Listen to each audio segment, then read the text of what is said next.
닥터 스트레인지, 베네딕트 컴버배치분은 누구보다 베이비시터 역할을 잘하는 슈퍼히어로인지도 모른다. 스파이더맨 피터 파커에 이어 이번에는 아직 자신의 능력을 조절할 줄 모르는 새로운 히어로 아메리카 차베즈, 소치틀 고메즈분을 떠맡게 됐으니 말이다. 4일 개봉한 닥터 스트레인지, 대혼돈의 멀티버스는 감독인 샘 레이미의 장점과 매력이 집약된 신선한 작품이었다. 호러 장인인 샘 레이미는 MCU 최고의 마법사 닥터 스트레인지의 세계를 자신만의 색깔로 소화해 환상적이면서도 서스펜스 넘치는 완성품을 내놓았다. 영화는 닥터 스트레인지의 꿈으로 시작한다. 꿈속에서 어떤 소녀를 괴물의 손에서 구해주던 그는 어쩔 수 없이 소녀의 능력을 빼앗아 보존하는 선택을 한다.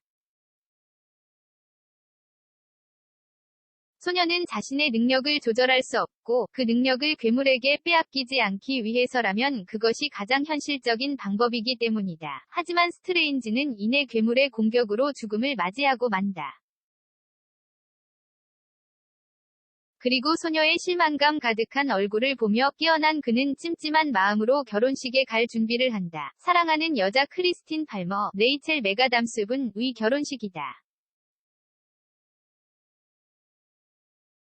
사랑하는 여자가 떠나가는 것을 보면서 또 그와 짧은 대화를 나누면서 스트레인지는 자신에게 한 가지 질문이 꽂혀오는 것을 느낀다. 그것이 정말 유일한 방법이었을까?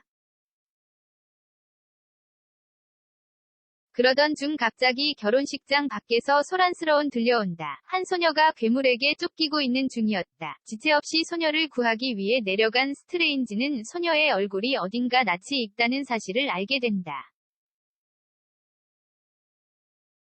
알고 보니 소녀는 꿈속에 나와 자신에게 능력을 빼앗겼던 그 소녀였다. 하지만 현실의 소녀는 꿈이 아니다 라고 말한다. 그것은 또 다른 세상에서 실제 있었던 일이고 꿈이라는 것은 멀티버스 속의 나를 보는 창구라고. 결국 스트레인지가 꿈에서 보았던 것은 멀티버스 속 또 다른 닥터 스트레인지의 모습이었던 것이다. 소녀의 이름은 아메리카 차베즈이며 멀티버스 여행을 할 수 있는 능력을 지니고 있다. 모든 멀티버스에는 또 다른 세계의 나가 존재하지만 아메리카 차베즈는 온 멀티버스의 단 한 명뿐이다. 하지만 그는 아직 어떻게 멀티버스 여행을 시작하고 끝낼 포털이 언제, 어떻게 열리는지 모르며 실체를 알 수 없는 상대에게 위협을 받는다. 스트레인지는 도움을 주고자 하지만 아메리카 차베즈는 이 냉철한 슈퍼히어로를 믿지 못한다. 멀티버스 속 다른 세계에서 스트레인지는 결국 아메리카의 목숨보다 능력을 지키는 선택을 했었기 때문이다. 이번 스트레인지라고 다를까? 그럼에도 불구하고 스트레인지의 도움을 받아들일 수밖에 없는 상황이 된다. 스트레인지는 소녀를 위협하는 것이 흑마법과 관련이 있다는 것을 확인하고는 완다 막시모프, 엘리자베스 올슨 분에게 도움을 구하기 위해 그를 찾는다. 126분의 러닝타임은 알차게 채워진다. 아메리카 차베즈와 함께하는 멀티버스 여행은 영화의 백미다. 현실과 비슷하지만 전혀 다른 형태를 한 다른 차원의 세계는 관객들을 흥미로운 상상력의 세계로 초대한다. 흑화해버린 완다는 디즈니 플러스 시리즈 완다비전의 이야기를 잇는다. 특히 샘 레이미 감독은 스칼렛 위치가 된 완다를 호러물 속에 등장하는 유령이라든가 좀비처럼 활용해 흥미로운 호러 시퀀스들을 만들었다. 어떻게 보면 그간의 서사를 볼 때 다소 무리가 있는 설정임에도 불구하고 엘리자베스 올슨은 풍부한 감정 연기로 관객들을 설득시킨다. 결국 닥터 스트레인지, 대혼돈의 멀티버스는 일련의 사건들을 통해 동시에 성장하는 베이비시터, 닥터 스트레인지와 베이비 아메리카 차베즈의 이야기를 보여주는 작품이다.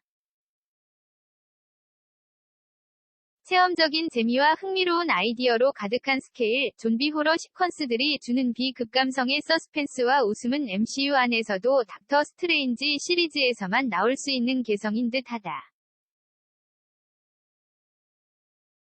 멀티버스라는 흥미로운 설정은 앞서 700만 명 이상의 관객을 동원한 스파이더맨, 노 웨이 홈에서도 반가운 얼굴들을 소환하며 즐거움을 준 바 있다.